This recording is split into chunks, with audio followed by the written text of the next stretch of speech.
একটা বিচার করে দেবো, তোমাদের দুজনেরই মানতে হবে আমার কথা। বিচার করে দেন, আপনার বিচার তুমি মানছো? হ্যাঁ মানছি। আচ্ছা ঠিক আছে, তুমি ওর কাছে টাকা নিয়েছো 1 লাখ আসল টাকা। জি, এক হাতে ইনকাম করে আর কি করব, চারিদিকে চাষবাস সব ঘাটতি পড়ে যাচ্ছে। চাচা আসসালামু আলাইকুম। ওয়ালাইকুম আসসালাম। কি অবস্থা? মন মরা বাবু কইও না, চারিদিকে অশান্তি, টাকা পয়সা নেই, বিরাট অশান্তির ভিতরে আছে। আচ্ছা কসি এই টাকা নেই তা কি হয়েছে? এরম টেনশনের কোনো কারণ নেই তো। ওই যে ওই পাড়ার উজ্জ্বল আছে না, ও মনে করো লাগিয়ে 16 মন করে ধান নেয় বছরে। তা তুমি কি নিতে চাচ্ছ? আর বাবু তুমি কইও না, টেনশন হবে না যে এদিকে তোমার চাষির ওষুধ কিনা, আবার ছেলে ভেলের ওষুধ কিনা, টেনশন তো হয়। তা সেরা হলি তো উজ্জ্বল ভাই দিচ্ছে, তাহলে তো উজ্জ্বল ভাইয়ের সাথে কথাকে 1 লাখ টাকা নিয়ে দাও। আচ্ছা ঠিক আছে, তাহলে আজকে সন্ধ্যার সময় চার দোকানে এসো, আমি ওখান থেকে কগুলা করে দিচ্ছি, কালকে সকালে তুমি টাকা গুনিয়ে নিয়ে বাবু এই লাভ টাভ কিরকম কি? ওই যে কলাম লাখে 16 মন করে ধান বাবু, 1 বছর যাবে তারপরে তো 16 মন ধান তুমি দিবা, বলোনি? বুঝেছি। আচ্ছা ঠিক আছে, তাহলে সন্ধ্যার সময় চার দোকানে যে উজ্জ্বল ভাইয়ের সাথে আলাপ করতে আচ্ছা হবে। ঠিক আছে, সে আলাপ, তাহলে আমি গেলাম। আচ্ছা আচ্ছা ঠিক আছে। ব্যবসা আমার ভালোই হচ্ছে, টাকা আমার নাম হচ্ছে বোর, ব্যবসা খুব ভালোই চলছে কিছু বছর। আসছিলাম উজ্জ্বল চাচার খোঁজে দোকানে, তা ওখানে বলে উজ্জ্বল চাচা নেই, উজ্জ্বল চাচা নাকি মাঠে আছে। যাই হোক মাঠের দিকে যাই, কি পরিস্থিতি দেখে আসি, ওখানে খোঁজ পাওয়া যায় নাকি উজ্জ্বল চাচা। ওটাই উজ্জ্বল চাচাই তো মনে আছে দূরিত্বে। ও চাচা আসো। কি ডাকো ভাসতে? কি ও আবির ভাসতে? কি গো মাঠে তো সকাল সকাল কি করতে আসলে, কি মনে করি? চাচা বলছিলাম ওই কাজ কিছুক্ষণের জন্য বন্ধ রাখো, তা তোমার সাথে কটা কথা আছে, একটু সাইডে এসো। আচ্ছা বাবু খালি ওখানে বসো, ওখানে বসে কথা হবে না, ঠিক আছে? এখানে কাদা তো। আচ্ছা ঠিক আছে, আসছে ওখানে বসো, এখানে বসো, এখানে বসে গল্প করো। বলছি চাচা ভালোই আছো? হ্যাঁ আলহামদুলিল্লাহ বাবু, খুব ভালোই আছে। আর বাবু তোমার সাথে কটা কথা ছিল খুব। হ্যাঁ বলো, কথা বলো। বলছিলাম ওই যে আমার চাচা সিদ্দিক নাই, হ্যাঁ হ্যাঁ হ্যাঁ হ্যাঁ। ও তো মনে করো খুব অভাবে টানাটানি চলছে, তা কটা টাকা পয়সা ছাড়ার মতন লাইন আছে বর্তমান? বাবু এইসব কাজ তো বাদ দিয়ে দিয়েছি, তোমার চাষি মানা করেছে, তোমার চাষি কিছু টাকা ছিল সেই টাকা এইসব কাজ বাজ করতাম, বেশ কিছুদিন এসব বাদ দিয়ে দিয়েছি। এখন তুমি যেহেতু করছো, খালি তোমার চাষির সাথে লাভ করে না হয় বলবারে। তাহলে শোনো, ওই আমার চাচা তো মনে করো মইলু, বুঝেছো? তা ওর হাতে কিছু টাকা যদি তুমি না দাও, তাহলে আর তো গ্রামে সেইভাবে কোনো লোক নেই তুমি ছাড়াই সুদে ব্যবসা করা। বাবু এইসব কথা ডাইরেক্ট কইও না, তা তুমি তো বুঝতেই পারছো আমি কিরাম করে কি টাকা দিই, তুমি তো কম বেশি জানো। তা তো অবশ্যই, শোনো তুমি যত যাই কও টাকা তোমার দিতেই হবে। অন্য জায়গাতে তুমি 16 মন করে নাও, আর আমি আমার চাচার কাছে 18 মন করে নিয়ে দিবানি, তাও তোমার কালকে সকালে টাকাটা দিতেই হবে। আরে বাবু আমি 5 ওয়াক্ত নামাজ কালাম পড়ে দেখছো, তুমি মাঝারি আমি এত বেমানি করতে পারি নাকি? আরে তো তুমি 18 মন নাই, তুমি 20 মন করে দিয়ে না একবারে, যদি হয় দেখো এনে আমি সকালে টাকা নিয়ে আসবো। এই রে আবার কেরাম কথা হয়ে গেল না বাবু।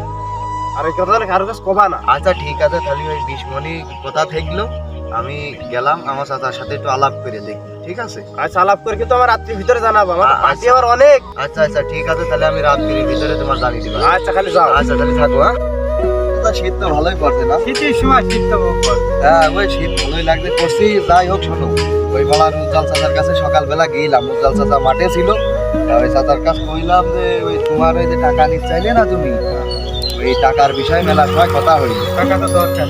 তা এখন আমি তার কাছে খুব খোলামেলা ভাবে রিকোয়েস্ট করলাম, বুঝেছো? তা চাচা তো রাজি হচ্ছিল না, পরে 20 মন ধানে রাজি হয়েছে। এখন তুমি ভাইস্তে মানুষ, তুমি যেটা করো সেটাই ভালো। তা 20 মন ধানে নিবা তুমি?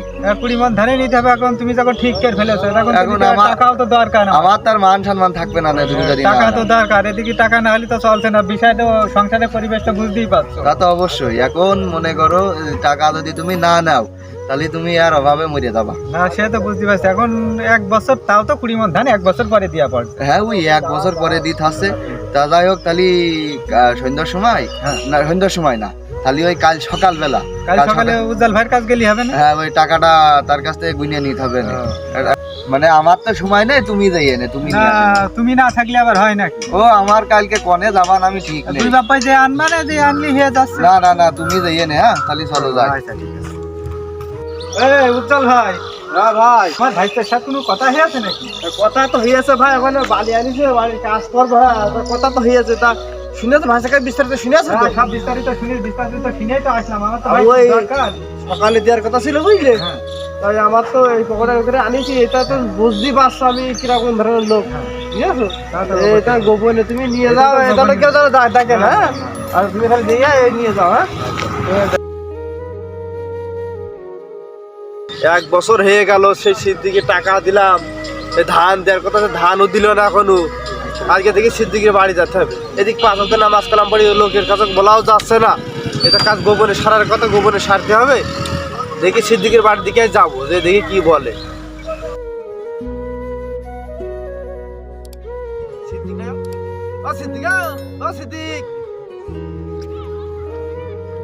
ভাই শোন শোন, দৌড়াচ্ছি ভাই, দৌড়াচ্ছি ভাই দৌড়াচ্ছি তো ভাই, তুমি ডাকছো তো আমি তো খেয়াল করিনি। ভাই। বলছি তো আমি সিদ্দিয়ার সময় তো বলিলাম আমি ভাইস্তের কাছে যে আমি কিন্তু 5 ওয়াক্ত নামাজ কালাম পড়ি, গ্রামের লোক কেউ জানে না। তা তো তো এই যে 1 বছর হয়ে গেছে, খালি আমার পানাটা বুঝি দেওয়া উচিত নাই?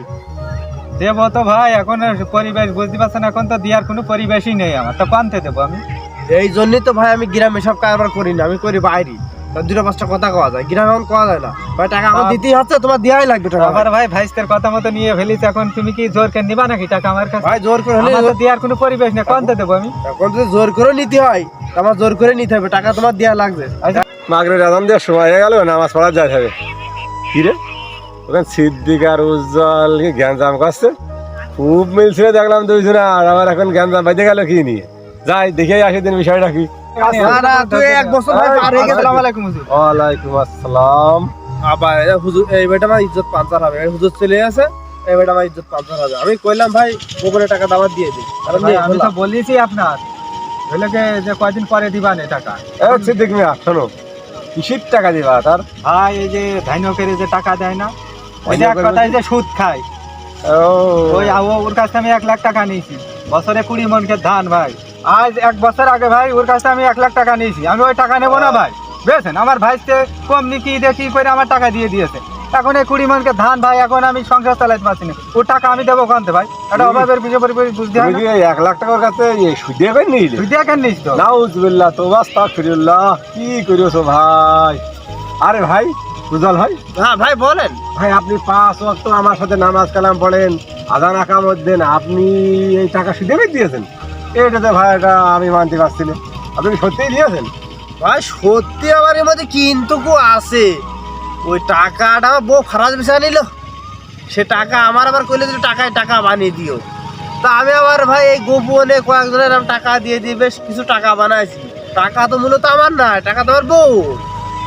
আরে ভাই বড়ই হবো, কিন্তু এখানে দায়িত্ব আপনি হবেন। তাই তখন হচ্ছি ভাই, এখন আর কি করবো, কারণ ওর টাকা তো আমার দিতে আসে না। আমি এই যে ওর লাভের টাকা হয়ে গেছে 25,000, আসল টাকা দিয়েছে 1,25,000, আমি এত টাকা কোনতে দেবো? ওরে বাবা বাবা, এত সুদখোর! এত সুদ কর মানে 20 মান ধানের দাম কত? 20 মান ধানের দাম 25,000, তাই তো। এত টাকা আমি দেবো কোনতে? ওহো ভাই, আপনি এইরকম কাজ করেন? এ তো আমি তো ভাবতে পারছি না ভাই। আপনার তো দেখা যায় খুব ভদ্র, 5 ওয়াক্ত নামাজ কালাম পড়েন, না এটা তো ভাই হয় না। আচ্ছা ভাই, তুমি তাহলে টাকা কবে দিচ্ছ? তোর আমি টাকা মাকা দিতে পারবো না, ভাই, টাকা দেওয়াই লাগবে ভাই। 1 টাকাও দেবো না। ভেড় মারলে কথা হলে হবে না, টাকা তো এই, দেওয়া লাগবে। তুমি থামো। তুমি দেখেছেন ও কত সুদখোর কত খারাপ, ও আমার আমার ধাক্কা গায়ে হাত মারছে। দিচ্ছে কেন? হ্যাঁ, ধাক্কা মারছে, ওর টাকা দিয়ে চলে না ওর টাকা দিয়ে যাবে না। তুমি কত ধারা ওর? 1 লাখ। ও আচ্ছা ঠিক আছে, তুমি এখন যদি তোমার টাকা নিতে হয় তাহলে আমার কথা মানতে হবে, মানবে না নাকি তাই কাও? বলেন আপনি, আমার গ্রামে ইমাম সাহেব, আপনার কথা তো মানতেই হবে। শোনো, তোমাদের দুইজনারই বলি, তোমরা দুইজনাই আমার এই টাকা আমি একটা বিচার করে দেবো, তোমাদের দুইজনারই মানতে হবে আমার কথা। মানতে হবে আপনি কি? বিচার করে দেন, আপনার ওই বিচার আমি তুমি মানবো। মানছো? হ্যাঁ মানছি। আচ্ছা ঠিক আছে, তুমি ওর কাছে টাকা নিয়েছো 1 লাখ আসল টাকা। জি এই 1 লাখ আসল টাকা সামনে চৈত্র মাস আসলেই জি এই 1 লাখ টাকা ওনার ফেরত দিয়ে দেবা, আমার কাছে দেবা, আমি ওনার পৌঁছে দিব, ঠিক আছে? জি হুজুর। আর তোমার কিন্তু এই 1 লাখ টাকাই মেনে নিতে হবে। আর তুমি যদি বেশি পেশাল বাড়ো, তোমার 1 টাকাও দেওয়া হবে না। তুমি যে সুদখোর, তোমার কিন্তু তোমার বিরুদ্ধে কোর্টে মামলা করা হবে। তুমি জানো না হাদিস কোরআন যাই জানো, হাদিস কালাম পড়ো, তুমি এই সুদ খাও, এই সুদখোরের সর্বনিম্ন জিনা কি? এ তো মুখে আনাও পাপ। হুজুর কোয়েন না, আমার আর লজ্জা দিয়েন না, আর মানুষ জানাজানি করেন না। আমার আসল টাকাটাই ভাই ফিরে দিতে বলেন, আর আমি দ্বিতীয় দিন এরকম কাজ আর করবো না। হুজুর, আমার আর একটা কথা আছে, আমি হ্যাঁ, বলি। বলেন। আপনি চিন্তা করেছেন 1 লাখ টাকায় 20 মন ধান মানে 25,000 টাকা? বিশাল ব্যাপার, বিশাল ব্যাপার না? তো সুদখোরের বড় সুদ। সুদখোর, ও তো মরে, ওর কি কবরে জায়গা হবে? জায়গা হবে না, আসলে জায়গা হবে না। আচ্ছা যাই হোক, খালি এই লোকে যাক, এই সমাধান হয়ে গেল। এই কথা আর কারোর কাছে বলা বলির দরকার নেই। বললি আপনারও মান সম্মানের ব্যাপার, তারও মান সম্মানের ব্যাপার, দুইজনারই পরকালে টানাটানি। টাকা পয়সা মেয়ে ছেলে তারও বিয়ে দিতে হবে, আমারও বিয়ে দিতে এই হবে। সমস্ত আর দরকার নেই। আপনি এই 1 লাখ টাকা আমার কাছে দিয়ে দেবেন, আমি ওর বুঝে দিবেন, সমস্যা নেই। হ্যাঁ জি হুজুর। তাহলে আপনি এই যে বাড়ি যান আর এই কাজ করবেন না ভাই। হ্যাঁ আচ্ছা ঠিক আছে, তাহলে যাও। আসসালামু আলাইকুম সুপ্রিয় দর্শক, আমাদের চ্যানেলের নাম হেদায়েতের জগৎ। আপনারা সবাই আমাদের চ্যানেলটা দেখবেন এবং লাইক কমেন্ট শেয়ার করে যাবেন, আমরা যাতে আপনাদের এরকম নতুন নতুন ইসলামিক ভিডিও উপহার দিতে পারি।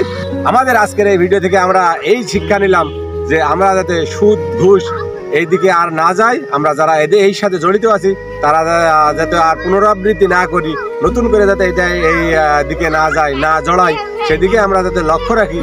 আমরা যারা জড়িয়ে আছি তারা যেন সবাই এর ভিতর থেকে বেরিয়ে আসতে পারি। মহান আল্লাহ তাআলা আমাদের কবুল করুক, আমিন। আসসালামু আলাইকুম।